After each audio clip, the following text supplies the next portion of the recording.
நேற்று husband home town போயிட்டு வந்தாங்க. அதனால் வர வழியிலே அம்மா வந்து பப்பாயா மாங்காய் கொடுத்து விட்டாங்க. அதே மாதிரி அத்தையும் மாம்பழம் மாங்காய் இதெல்லாம் கொடுத்து விட்டாங்க. அதை வச்சு தான் இன்றைக்கி என்னோடய குட்டீஸ்க்கு snacks and lunch box pack பண்ண போகிறேன். அம்மா கொடுத்து விட்ட பப்பாயா வீட்டிலே காய்ச்சது தோல் சீவி கட் பண்ணி ஸ்நாக்ஸுக்கு வச்சாச்சு. அடுத்து பார்த்திங்கன்னா மதிய லஞ்சுக்கு மாங்காய் சாதம் தான் செய்ய போகிறேன். அம்மா வீட்டு மாங்காய் வந்து சும்மா சாப்பிட்றக்கே அவ்வளோ ருசியாக இருக்கும். அதை தோல் சீவி கேரட் திருவி வச்சுக்கலாங்க. இந்த பாதி மாங்காய் வந்து எனக்கு போதுமான அளவாக இருந்துச்சு.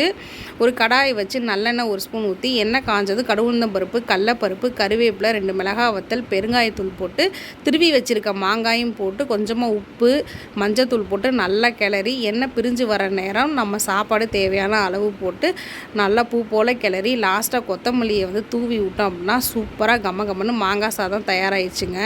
இது சும்மாவே சாப்பிட்லாம். நான் மாம்பழம் சைடிஷாக வச்சுருக்கேன். பஸ் ஸ்நாக்ஸ்க்கு வால்நட் பேக் பண்ணியிருக்கேன். மார்னிங் பிரேக்ஃபாஸ்ட்டுக்கு இட்லி அண்டு தேங்காய் சட்னி வச்சு இன்றைக்கி பேக் பண்ணி அனுப்பியாச்சு. பை.